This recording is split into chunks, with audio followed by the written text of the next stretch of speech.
माँ अहिल्या की नगरी, उनके काल की राजधानी, हम सबका सौभाग्य है। उनके 300वें जन्म शताब्दी के अवसर पर हमने पूरे वर्ष, जैसे आपकी जानकारी है कि पहले दशहरे के अवसर पर भी शस्त्र पूजन का कार्यक्रम इसी महेश्वर और इंदौर में किया गया था।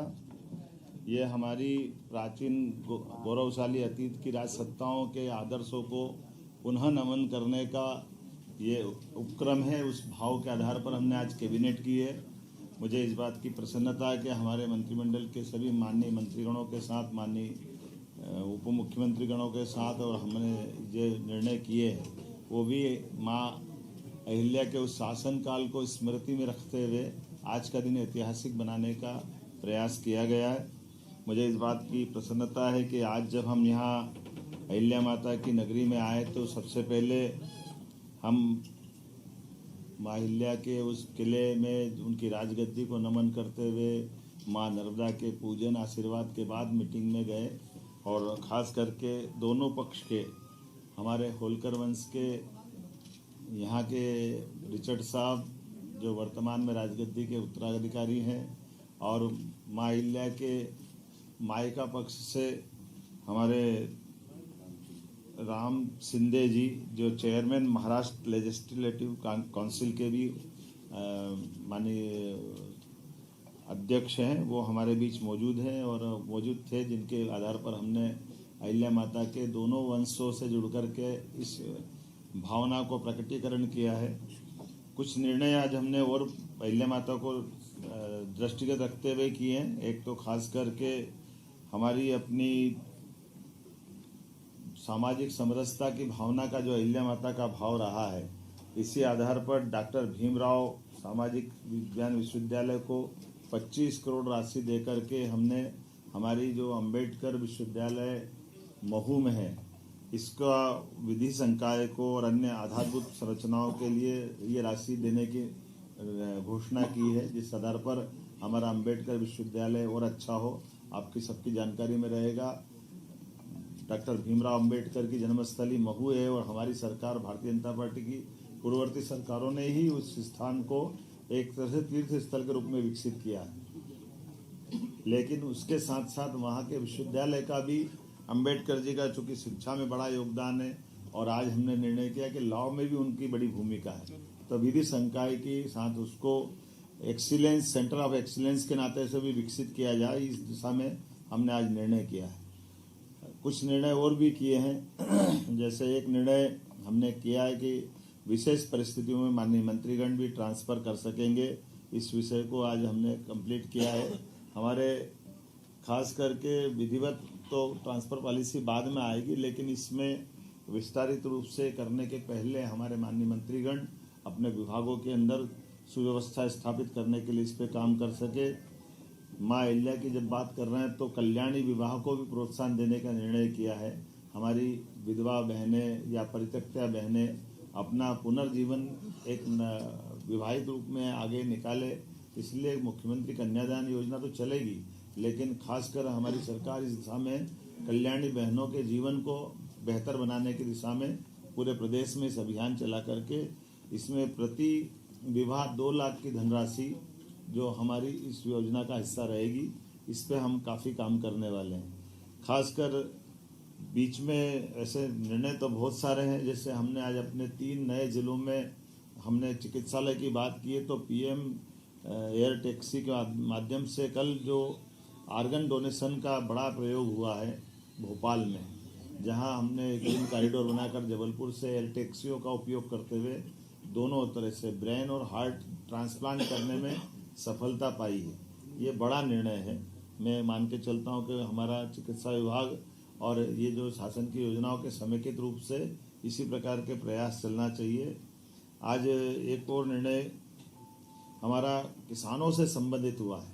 हमारी लोकमाता के ज़माने में भी उनने किसानों को कुएं से पानी लेकर के खेती को प्रोत्साहन देने के निर्णय किए थे और बगीचे लगाने के लिए प्रेरित किया है। हमारी सरकार ने भी निर्णय किया कि हमारे अपने किसान जो अस्थायी विद्युत पंप भी हम पे निर्भर रहते हैं, ऐसे लगभग 2 लाख किसानों को 3 हार्स पावर से लगा करके 7.5 हार्स पावर तक 10% की राशि वो देंगे तो उसको पूरा पंप हमारी तरफ से दिया जाएगा। एक तरह से बिजली फ्री हो जाएगी। ये बहुत बड़ा निर्णय है जिसके आधार पर किसानों को अपने लिए खुद के सोलर पंप के माध्यम से उनको बिजली की उपलब्धता उनके आत्मनिर्भर बनाएगी। जो किसान या अन्नदाता ऊर्जादाता बने इस भाव के आधार पर आगे जा कर के हम अपने 30 लाख बाकी स्थायी कनेक्शन वाले हैं उनको भी पॉलिसी बना के आगे की समय डिक्लेयर करेंगे। लेकिन अभी अस्थायी पंप धारकों को ये बड़ी मदद देने का आज निर्णय किया है।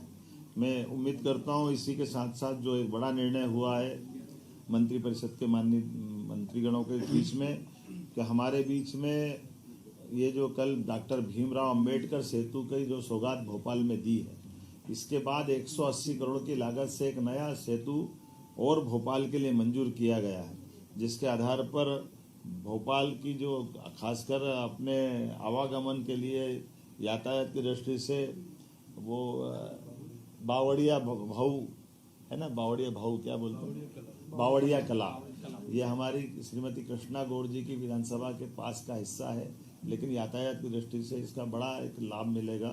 तो कुल मिलाकर के जब ग्लोबल इन्वेस्टर समिट हम कर रहे हैं भोपाल में, तो भोपाल की होने वाली ग्लोबल इन्वेस्टर समिट का भी प्रेजेंटेशन पावर प्रेजेंटेशन के माध्यम से पूरा माननीय मंत्रीगणों के सामने CS और PS ने रखा है।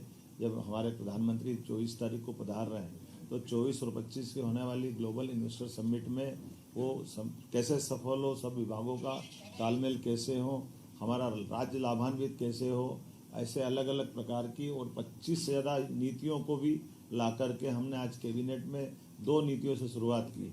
हर विभाग की सुगमता के साथ व्यापार व्यवसाय में बढ़ावा देने वाली और कुल मिलाकर के राज्य की अनुकूलताओं से बाकी लोग लाभान्वित कैसे हो और राज्य भी लाभ कैसे उठाए, इस दिशा में हमने बड़ा निर्णय किया है। आज ये गेमिंग से लेकर के एक और खास करके हाँ, और आखिरी एक बड़ी जिसकी आपको सबको इंतजार है, हमने तय किया कि धीरे धीरे करके राज्य से आगे जा कर के शराबबंदी की तरफ राज्य बढ़े। उस सिलसिले में हमने नीतिगत निर्णय लिया कि पहले चरण में जो 17 हमारे अलग अलग प्रकार के नगर हैं, उन नगर से नगर पालिका, नगर परिषद, नगर पंचायत, इनके अंदर शराब की दुकानें बंद कराएंगे और इन दुकानों को दूसरी जगह शिफ्ट भी नहीं करेंगे। ये हमेशा के लिए बंद कराने का इसमें निर्णय किया है। इसमें 17 धार्मिक नगरों में से 1 नगर निगम है, 6 नगर पालिका है, 6 नगर परिषद है, 6 ग्राम पंचायत है। और ये जैसे उज्जैन नगर निगम संपूर्णतः शराब की दुकानों से बंदी रहेगी। दतिया नगर पालिका, यहाँ भी यही पूरी शराब बंदी रहेगी। पन्ना ये भी नगर पालिका है, नगर पालिका क्षेत्र में शराब की दुकानें बंद रहेगी। मंडला नगर पालिका, मुल्ताई नगर पालिका, मंदसौर पशुपतिनाथ की नगरी, ये भी इसी प्रकार से इनके साथ बंद रहेगी। मैहर की माताजी का नगर पालिका क्षेत्र ये शराब की दुकान से प्रतिबंधित रहेगा। ओंकारेश्वर की नगर परिषद, महेश्वर की नगर परिषद, मंडलेश्वर की नगर परिषद, ओरछा और चित्रकूट की नगर परिषद और अमरकंटक, खास करके चित्रकूट और अमरकंटक हम सब ध्यान दें इस मामले में। ये हमारी धार्मिक आस्था के वैसे सभी केंद्र हैं, ये सभी नगर परिषदों में हमने शराब की इसी नीति के आधार पर दुकानें बंद करने का निर्णय किया है। हमारी नगर परिषद के बाद ग्राम पंचायत सलकनपुर, जहाँ सलकनपुर माता का मंदिर है, इस पंचायत से भी शराब की दुकानें बंद कराएंगे। बरमान कला ग्राम पंचायत, लिंगा ग्राम पंचायत, बरमान खुर्द ग्राम पंचायत, कुंडलपुर ग्राम पंचायत और बांदकपुर ग्राम पंचायत, ये ग्राम पंचायतों से भी हम शराब की दुकानें बंद करेंगे।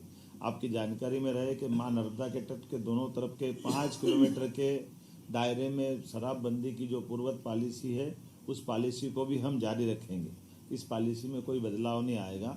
कुल मिलाकर के प्रदेश भर से जो मैंने आपके बारे में बताने का प्रयास किया है कि हम ये शराबबंदी का हिस्सा चलेंगे। एक मुख्य कारण यहाँ की बैठक करने का और भी था, कैबिनेट की बैठक का, जो नारी सशक्तिकरण की दिशा में हमारे यशस्वी प्रधानमंत्री की जो भावना है, गरीब, महिला, किसान और युवा, ऐसे में युवा और किसान की पॉलिसियाँ हमने मिशन मोड में पिछली कैबिनेट में लाए थे। आज ये नारी सशक्तिकरण की दिशा में हमारे कैबिनेट का पहला ही एजेंडा था जब हम अपनी बहनों की ज़िंदगी में बेहतर से बेहतर सरकार क्या मदद कर सकती है और स्त्री सशक्तिकरण का ये सबसे सक्षम उदाहरण राज्य बने, इस दिशा में हमने आज खासकर महिलाओं की सामाजिक आर्थिक विकास के उद्देश्य के लिए विमेन लीड डेवलपमेंट प्रयास के आधार पर हमने ये पूरा योजना बनाई है, जिसमें शिक्षा, स्वास्थ्य, पोषण, आर्थिक विकास और सुरक्षा, साथ ही साथ महिलाओं और बालिकाओं की विभिन्न सरकारी सेवाओं में पहुंच निश्चित हो, महिलाओं के आर्थिक स्वावलंबन, समाज में आर्थिक भागीदारी बढ़ाने के एकीकृत प्रयास करना, समाज में महिला और बालिका की सकारात्मक व्यवहार हेतु परिवर्तन, पुरुष संवेदनशीलता बढ़ाना, ये ऐसे कई प्रकार के कामों के साथ हमने मिशन मोड पे चलने का प्रयास किया है, जिसमें मिशन के प्रमुख लक्ष्य में जन्म के समय लिंगानुपात 5 अंक प्रति हजार की वृद्धि में वृद्धि करना, बालिकाओं की 10 और उससे अधिक वर्षों की स्कूली शिक्षा में 5% की वृद्धि करना, मातृ मृत्यु दर में 10 अंकों की कमी लाना, महिलाओं के विरुद्ध अपराध में 5 अंक की कमी लाना, बाल विवाह में 5% की कमी लाना, महिला श्रम भागीदारी 3% की कमी कराना लाना और मिशन के प्रमुख घटक में स्वास्थ्य और पोषण, शिक्षा और जीवन कौशल, आर्थिक स्वावलंबन, सुरक्षा और संरक्षण, संवाद से व्यवहार परिवर्तन इत्यादि कई प्रकार के ये मिशन मोड के प्रमुख घटक हैं। उम्मीद करेंगे नारी सशक्तिकरण की दिशा में यशस्वी प्रधानमंत्री श्रीमान नरेंद्र मोदी जी की भावना के अनुसार मध्य प्रदेश अपने बहनों की ज़िंदगी को बेहतर करने के लिए योग्य भूमिका निभाएगा। ऐसे और कई सारे विषय हैं, लेकिन आज तो आनंद है इस बात का कि आज पुनः 300 साल पुरानी राजधानी चैतन्य हुई है। हमारी राजधानी का वो जो पुराना गौरव, होलकर साम्राज्य का समय का, आज वो हमको अपनी आंखों के सामने दिखाई दे रहा है। होलकर साम्राज्य का तो यद्यपि सांस्कृतिक क्षेत्र बहुत बड़ा था, लेकिन भौगोलिक क्षेत्र छोटा था, लेकिन आज पूरे प्रदेश को लेकर के सारे निर्णय हमने दूरगामी दृष्टि से यहाँ लिए हैं। तो माँ अहिल्या माता का भी और माँ नर्मदा का आशीर्वाद भी हमारे साथ है। इस गौरवशाली क्षण में आप सब साक्षी बने। मैं प्रदेशवासियों को, देशवासियों को बधाई देना चाहूँगा, जिनके माध्यम से पूरा काम।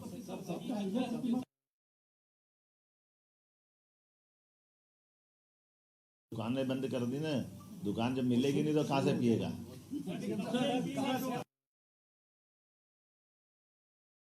ये तो घोषित रूप से बोला हमने। आप प्रसाद ले जाओगे ना। देखो, परिसीमन आयोग हमारा काम कर रहा है। परिसीमन आयोग अपने भविष्य की दृष्टि से जिले, तहसील, संभाग और ग्राम पंचायत तक का विचार कर रहा है। तो वो परिसीमन आयोग की रिपोर्ट आने के बाद इस सब बारों में निर्णय इसी ये बजट सत्र के समापन के साथ। और हम उम्मीद करेंगे कि जहाँ जहाँ भी हमारी ये घटना, जहाँ शराबबंदी हो रही है, वहाँ की बहनों के और धार्मिक संगठन के, बड़े पैमाने पे सामाजिक संगठनों के सबके फ़ोन, समाचार, इतनी उत्साह उमंग है कि ये हमारे लिए इस जो नीतिगत निर्णय हमने लिया है, हमको लगा कि ये निर्णय वाकई में बहुत जनता के दिलों को छूने वाला है।